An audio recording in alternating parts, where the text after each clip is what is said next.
Hello. Welcome to PlannedPath podcast, your choice hub for book reviews and crucial conversations. How are you guys doing? How are you? Tell us in the comments. What's up with you? I had a wonderful week. A little bit tired at some point. The NEPA thing was really annoying, disturbed my work. But I'm back to my grind. How are you? Tell me in the comments. Okay, so today, since we are using the new old national anthem, is old new national anthem. What I'm just basically trying to say is that these are old national anthem, but it is now our new national anthem. You understand? Since that's what we're using now, we decided here at PlannedPath podcast to say, you know what? Let's talk about Nigeria in general. Let's talk about Nigerian education. Let's review Nigerian education since we are now back to our old national anthem. And really, for some people on this podcast right now, they are like, this is a no-brainer, Tosin. Why are you even talking about a topic like this? Obviously, Canadian education is better. But no, I beg to differ, actually. One of the broad goals of education is actually to develop your mind and train you to think. Not that you just accept something that is said to you. You're supposed to take things through logical processes, you understand? So, and that is why we will talk about this topic and review Nigeria and Canadians' education, and just come to our own conclusion regarding what is obtainable. So yes, today we are going to be discussing this topic. This is actually a great place to start, really. I say this because I posted something on my WhatsApp yesterday. My WhatsApp status that generated a lot of comments, feedbacks, and reactions from people. And let me actually read it for you. A certain movivant tweeted, she said, if you schooled in Nigeria, please try to re-educate yourself. Take courses, watch Ivy League professors on YouTube, read wide because you most likely have a comprehension and analysis problem. Very, very true, actually, very correct. And by the way, it actually seems that this person schooled in Nigeria because I had a headache while trying to read out our tweets. Our punctuationing was really bad, and I actually had a comprehension problem while trying to comprehend what she was trying to say. Okay, really. By the way, really, really, that's something to work on. Please. There are people that when they send you text messages, you usually have a headache trying to understand them. I've told some people that they should just stop typing to me, please. Just, send me a voice note. I can do with that. Send Yoruba self. Send Hausa. I can understand.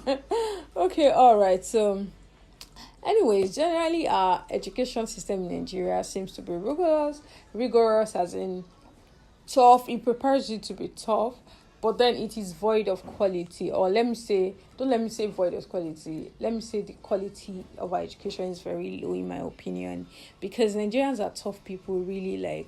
They also impose secondary school institutions, that's like colleges of education, polytechnics, universities, you understand, technical colleges and everything. They make you really strong and fit, in my opinion.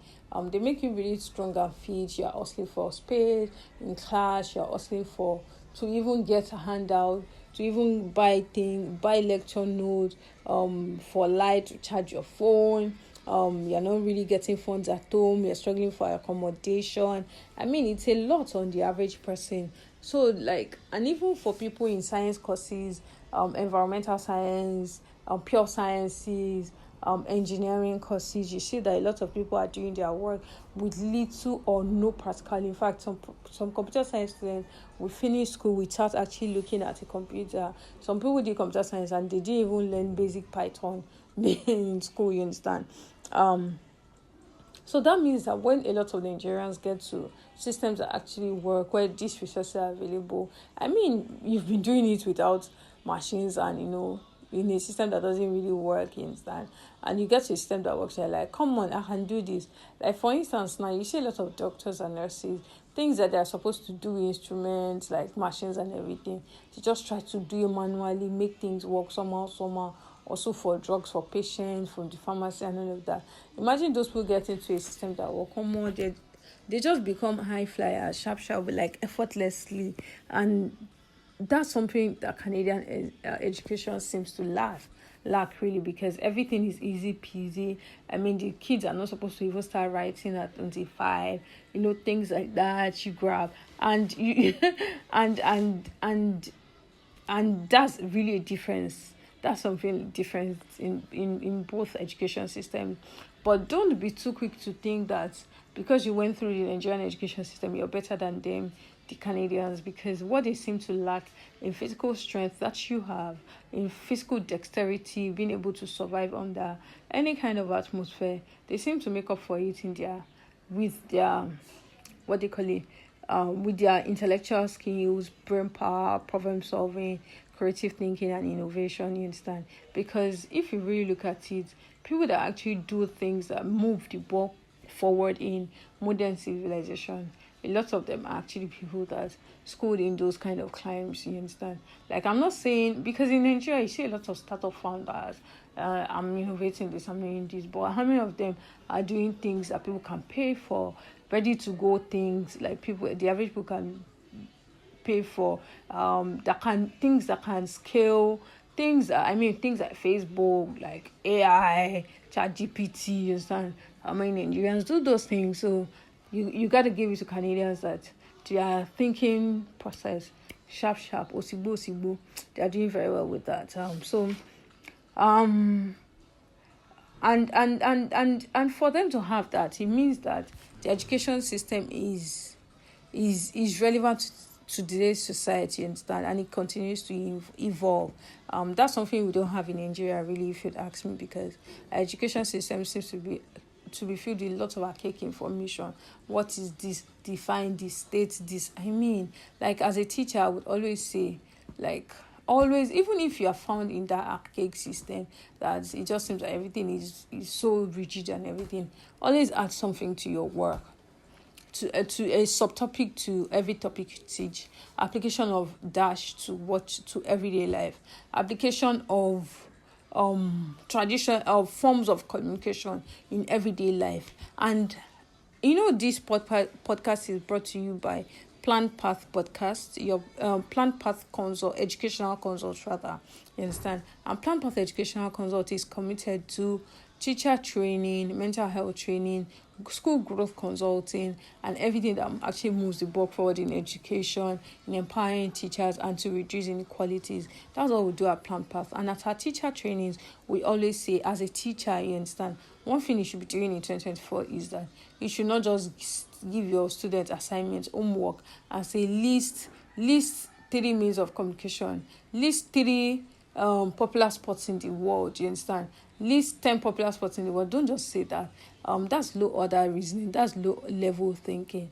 That's stating knowledge, stating recall and everything. Recall, list. That's how it is there. But you need to go for high order thinking. Even if it's primary school, there's a way you can construct it that the children will be able to understand, relate to it, and they don't even need an adult to help them do the work. You can say something like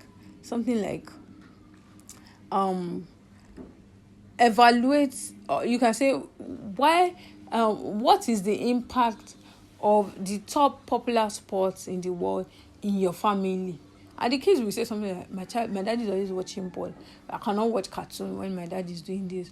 I now know about Serena Williams because tennis is a popular sport. That's what I'm saying. They just are able to think through what they've learned, not just remember. You understand? They're not just remembering. They are thinking through what they learned. And that's very, very important in education, you understand? And this is really your cue to invite PlannedPath podcast, PlannedPath consult, to your next school training. You understand? Invite PlannedPath consult to your next school training. Call us on 08063466173 or mail plannedpathc@gmail.com. We'll be really, really, really, really willing to have a conversation with your school, your child's school, and let's do a training for their teachers, and you'll be glad you invested in that for your child's school. Remember, this is PlannedPath podcast, and we are going on a short commercial break. We'll be right back.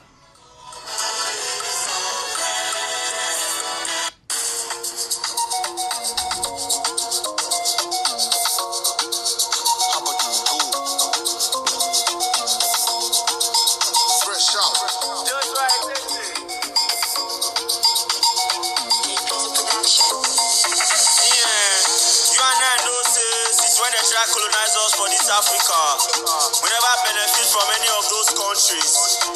You and I know say the country where we dey benefit from as Nigeria youths na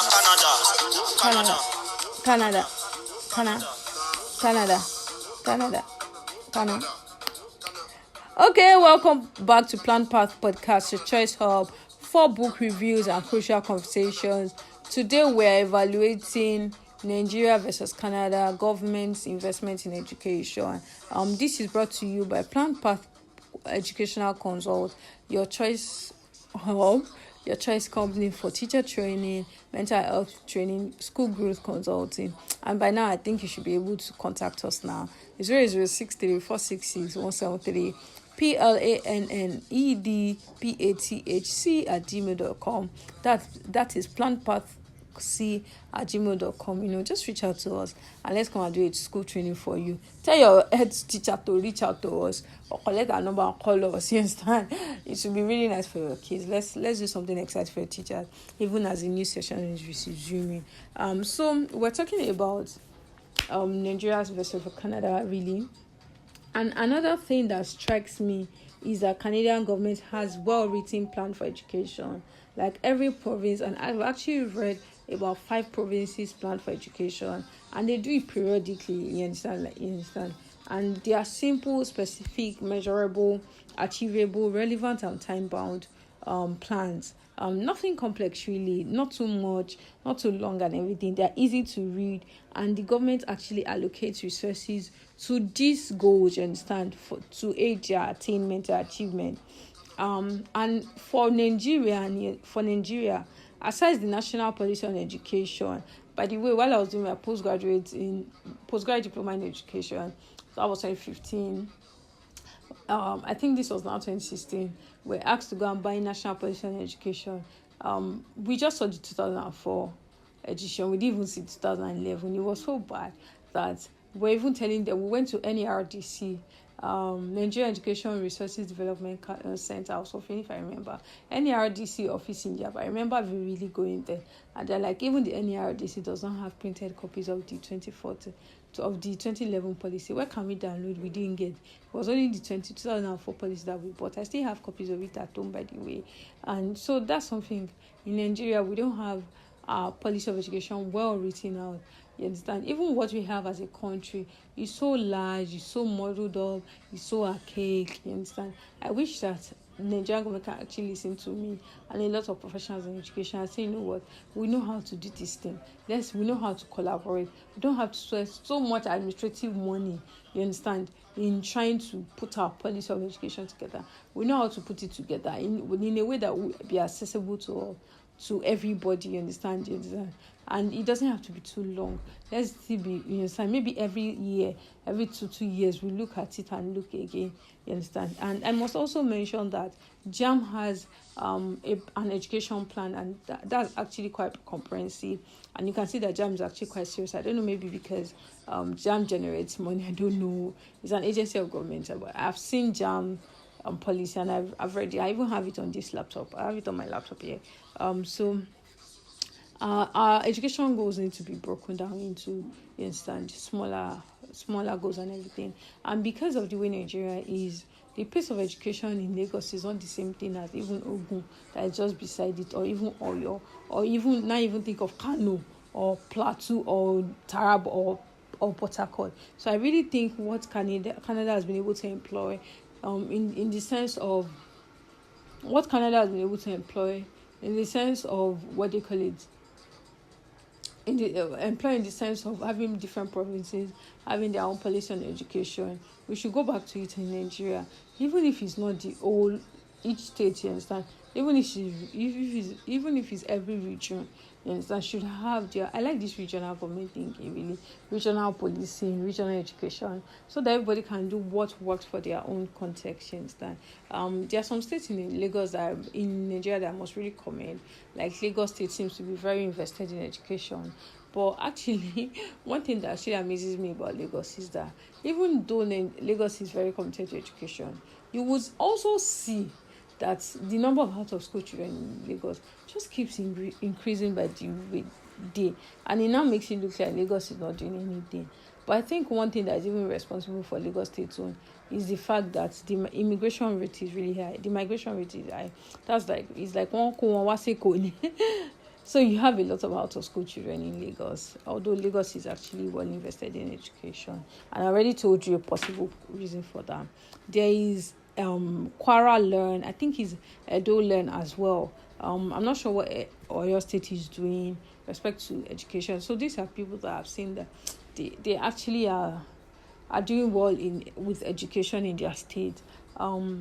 But I must also mention that I think that there are other states that will be well invested in education, like Ekiti State.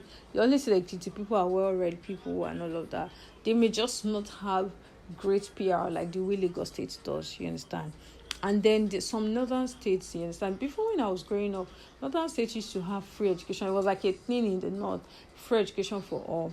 But it's so disappointing now that some governors that even went to school with this free education, they are now telling us that they want to scrap education, free education, which is honestly not fair. Honestly, it doesn't make any sense at all, really. It doesn't make any sense. And investment in education in Nigeria seems to be dependent on the person in power. So it feels like it is a Tinubu thing, a Fashola thing, an Ambode thing, a Sanwo-Olu thing, a Kwankwaso people thing, an Ajumobi thing, a Seyi Makinde thing, a Wike thing, what they call it. It just seems to be dependent on the government in power, which is not supposed to be so.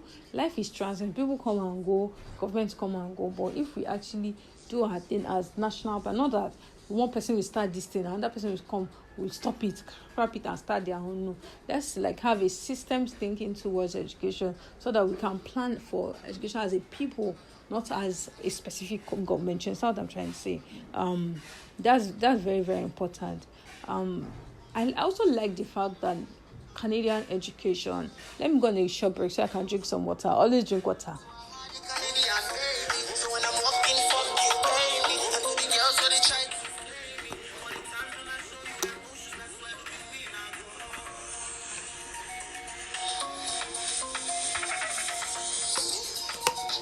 Welcome back from my water break. I hope you drink water, Sha. I hope you drink water all the time. Okay, so I was saying that I like the fact that Canadian education emphasizes lifelong learning. I mean, as you Google, it says that Canadian education is invested in ensuring that all Canadians receive inclusive quality education throughout their lives. Lifelong learning. In Nigeria, our education seems to be education system based, like he's not like school based, structured into school. But Canada is saying lifelong, you understand? It doesn't have to be proper school structure, you understand? Because in Nigeria, it's mostly like what we always say, 6 years of primary school that a lot of children don't finish, which I think that we should stop skipping primary 6, please. 6 years of primary school, 3 years of junior secondary school, 3 years of senior secondary school, 4 years university. But now I think it's called 1 year of what they call it, pre-primary school, or 2 years, it depends. 9 years of basic education, that's primary and junior secondary school, senior secondary school, and then university. That's the way Nigerian education is. But as Nigerians, it's important, I will tell you as an educator, it's important that we view education as a lifelong learning thing, that it doesn't end when you graduate. Some people will graduate and the next thing they'll say is that pen drop. That's like they've dropped pen all through their life. You understand? Some people will even say, as I finish school like this, before I go back to book, before I open any book, it's not supposed to be. So let's view education as a lifelong learning thing. Very, very important, because with this mindset, even after you have kids, learning continues. Even after you're 40, learning continues. Even after you finish even with first class with your law, with your architecture and everything, and your accountant, you realize that this is not really me, this is not what I want to do, this is not bringing me money, you can just dust yourself up and go and learn again, learn something new, learn something that is relevant in the world, and so learn something that can actually feed you. So very important that we view learning as a lifelong learning thing, the way Canadians view change stand. Very, very important. Because the reason I even said this, because Pastor Pojo Imade, my pastor, He's also known as DJ Pope. I like to call him DJ Pope. So if you hear me say DJ Pope at any point in time, you know I'm referring to Possible Joey Madi. So DJ Pope usually says that Nigerians abroad succeed because they develop a lifelong learning perspective and they are willing to pick up any job, learn anything, you understand, just to do well. So I think that's a critical element of success. You must be willing to learn all through your life if you're going to be successful. Embrace lifelong learning, and very importantly, you should be able to be willing to learn. Very, very important. Nigerians, we ought to really focus on skills and not certificates. Like, our certificates are a proof of our skills, and our skills validate our certificates. So they work hand in hand. The reason a lot of Nigerians are actually depressed these days are young people that just finished doing a tech course and they're not happy. They're like beefing techies because they just try to finish the course, copied everything, and they have finished the course. They are expecting to get a job, and you get to an interview. If you maybe have a nice CV and you package well, you get to the technical interview. They are asking you questions, and you're not able to answer. You understand? And that's not how to really live life. Like that's a life full of with regret, and you won't be very happy if you adopt that mindset. So please, let's focus on skills, not just certifications. And second to the last, not lastly. I've had the opportunity to actually relate with a lot of Nigerian students that are abroad, you understand? Like, even people that they have kids, primary school kids, secondary school, university, understand? Like, at different ages, even postgraduate students in Nigeria and Canada. And I see that a lot of this Canadian education system and the way they structure their work, they structure it in a way that there's emphasis on teamwork and collaboration, and everybody in the team actually gets to do something. Not the one that happens in Nigeria that they will give group work and it's only one or two people that will work. That will not fly in Canada at all. Like, everybody, you must partake in work that is going on, you understand? And that even helps them, even when they graduate, they're able to work in teams and do well. One woman on one of those mom pages that I follow online, the woman was like, that she got a job, a remote job online. She'll be praying for it and everything. And after 2 weeks, they sacked her. They told her that she's not a good team member. She doesn't collaborate well. She doesn't communicate with her team lead what she's doing and everything. Ordinary email, in meetings, she doesn't talk. Yes, and that's collaboration. Those are things that we need to learn as Nigerians. And lastly, we need to round up. Lastly is accent. I understand that you want your child to speak well. You understand, like, maybe speak well, which is good, because for me, one of my goals for the year is to ensure that I'm pronouncing my words so clearly, so that when I upload my videos, you understand, or my voiceovers, and autocorrect, you understand, there's auto translate, is bringing out the text of my words. I'm not saying A and B is what is being translated, you understand? That's something I'm working on, and something for me, my goals are usually very simple, easy, and just to improve my life. No competition. So don't think that because don't try to make your child speak in a fake American accent or a British accent. No. Like, the way Joke Silva speaks, she doesn't try to sound like someone else, but she speaks well as a Nigerian. Have you heard Mariah Folabi Brown, Tokwe Makeldige, Akashat Nimat? Like, have you heard her? Have you heard even this new Muslim lady, Rama Shehu? Like, have you heard her? Have you heard Adebola Adebuduba? Have you heard her? Like, Debola is my friend. She works with she used to work with me last. She's working with News Central TV now. Have you heard her?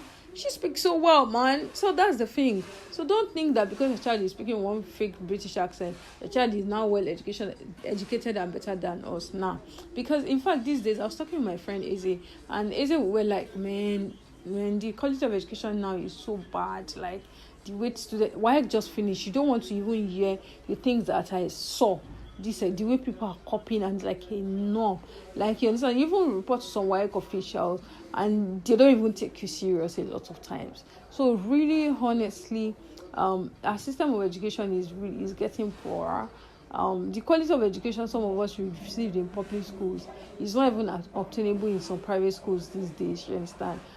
So it's something to pay attention to, our quality of education, and really hold our government accountable You understand? So you will not just come online and be standing rubbish. You've listened to this episode. You can see what's up in other countries, and you can hold your civil servants and your government officials and say, you know what, you guys should do better for us. You grab what I'm trying to say.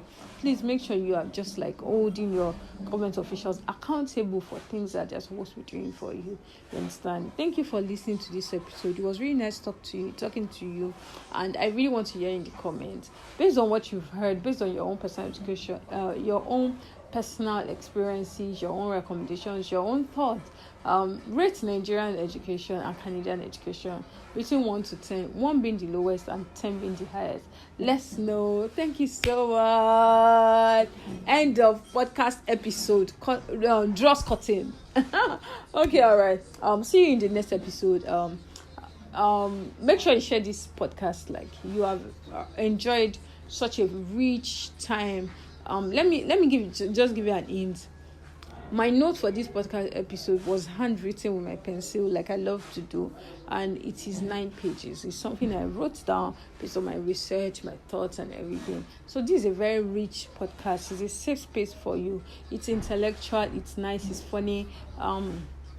It's educating. You can always fall back on it to even for your professional development. So this is a podcast you share with someone else. That's what I'm saying. Share it. Listen to other book reviews. Very importantly, it's here, like I was told by a production team, that if you actually have a book you want us to review, send that book to us on PlannedPathC@gmail.com. PlannedPathC@gmail.com. Mail that book to us, and we'll be glad to consider reviewing it in shortly. Really, very nice to have this episode with you. Enjoy other episodes. My name is Oluwatosin. I love education. As you can see, make sure you book me for your keynote sessions, your panel discussion on topical issues in education. I'll be glad to do it. It's not free, but shall come. All right. So this is PlannedPath podcast, your choice hub for book reviews and crucial conversation. And this episode was sponsored by PlannedPath Consult, Educational Consult, your choice hub for education, teacher trainings, mental health training, school growth consulting, instructional designing, and everything that actually adds to the bulk of education, teacher, improving the well-being of teachers, empowering teachers, and reducing inequalities in our society. Take care of yourself. Bye.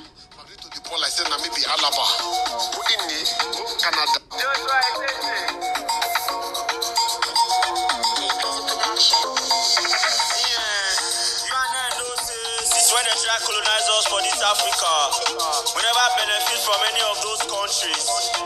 You and I know say the country where we dey benefit from as Nigeria youth. Now Canada, Canada, Canada, Canada, Canada, Canada, Canada, Canada, Canada, Canada, Canada, Canada, Canada, Canada, Canada.